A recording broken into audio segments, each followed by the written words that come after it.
जय माता दी। जय माँ कामाख्या। देव राधा ट्रस्ट, सत्यवाणी चैनल, रहस्यमय ज्ञान।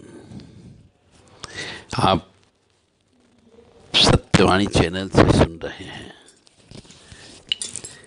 ऐसे तो बहुत से मनुष्यों को ज्ञान है, परंतु यूज नहीं करते, बताते भी नहीं हैं, अपने में ही दबा करके बैठे हुए हैं।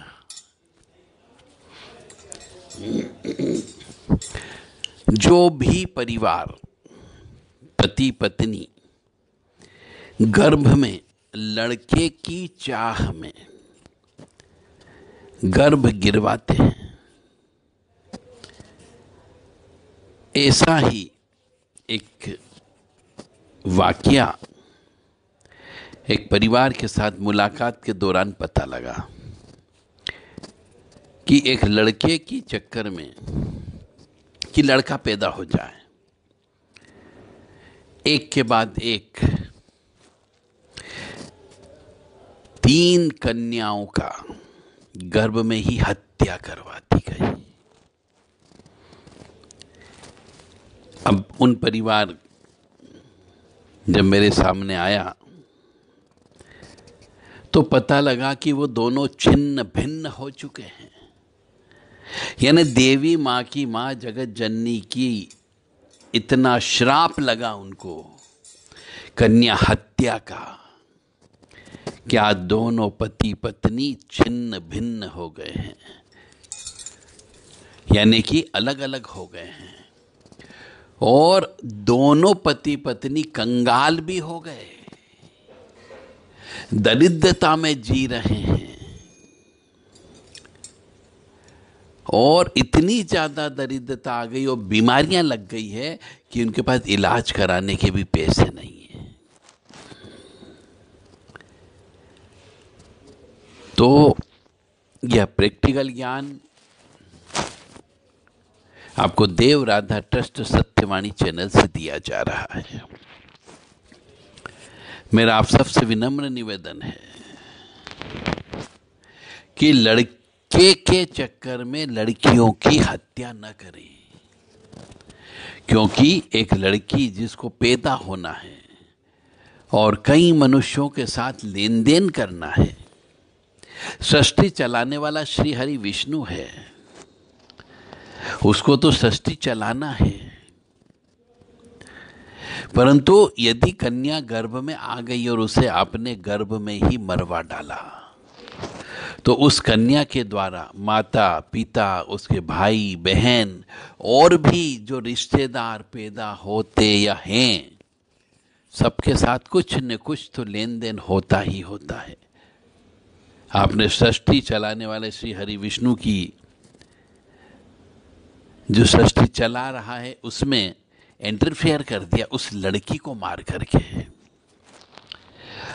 अब श्री हरि विष्णु चुप थोड़ी बैठेंगे, क्योंकि उनको अपने सॉफ्टवेयर में करेक्शन करना पड़ता है कि जो लड़की आने वाली थी वो किसी से विवाह करती, बच्चे पैदा करती, वंश वृद्धि करती, आपने वो सब चीज खत्म कर दी, उसकी पैदा होने के पहले ही मार दिया।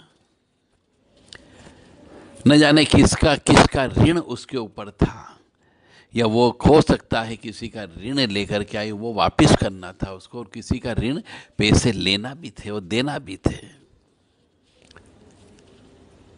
पर श्री हरि विष्णु जी के द्वारा चलाई गई सृष्टि में आपने करेक्शन कर दिया उस लड़की को मार करके, तो उसका फल तो भोगना पड़ेगा। तो फल का मतलब क्या होता है कि आपकी जिंदगी तबाह हो जाती है।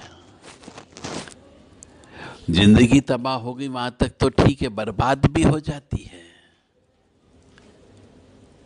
और खाने के लिए मोहताज हो जाते हो, दर दर की ठोकरें खाना पड़ती है,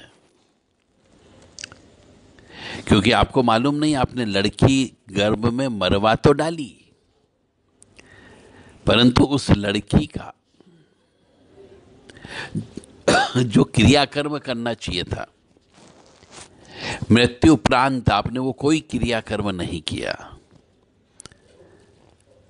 उसके मरने के बाद मांस के लोंदों को किसी पॉलीथीन में बंद करके आपने डस्टबिन में फेंक दिया, तो वह आत्मा थोड़ी आपको छोड़ने वाली जिसकी हत्या कर दी आपने गर्भ में पैदा होने के पहले ही। तो ये आज का मेरा पहला वाक्य नहीं है, ऐसे भी पहले भी मेरे पास केस आ चुके हैं जिसमें 2-2, 3-3 लड़कियों की गर्भ में हत्या कर दी।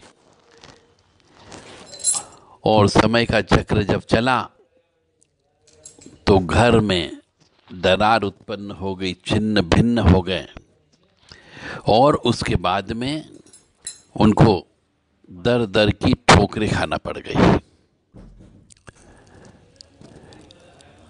तो मेरा आप सबसे विनम्र निवेदन है कि जिंदगी में ऐसा कर्म बिल्कुल ना करें, अन्यथा आपके कुल देवता, आपके पितृ देवता और श्री हरि विष्णु और उनकी सेना आपको छोड़ेगी नहीं,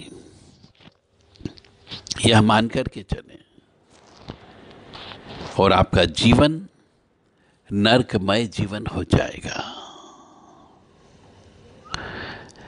यदि ऐसा कर्म आपसे हो भी गया है तो भोलेनाथ की पहले तो अभिषेक कराएं, प्रायश्चित कर्म करें, माफीनामा दें। जितनी कन्याओं को गर्भ में मारा है उतनी कन्याओं का अपनी तरफ से कन्या दान करना पड़ता है। ये तो सिर्फ एक परिहार पूजा है, प्रायश्चित पूजा है। फिर ईश्वर की इच्छा होगी तो माफी मिलेगी, अन्यथा नहीं मिलेगी।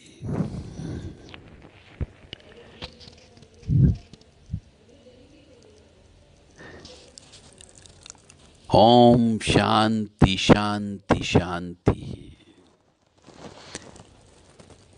तो आप किसी अपने वंश वृद्धि के चक्कर में, लड़के उत्पन्न करने के चक्कर में कन्याओं की हत्या मत करो, अन्यथा आपको ईश्वर कभी माफ नहीं करेगा। आपके भाग्य में न चाहते हुए भी आपको कष्ट भुगतना पड़ सकता है, और भुगतते हैं। ये प्रैक्टिकल हमने अपनी आंखों से देखा। जय माता दी, जय मां कामाख्या।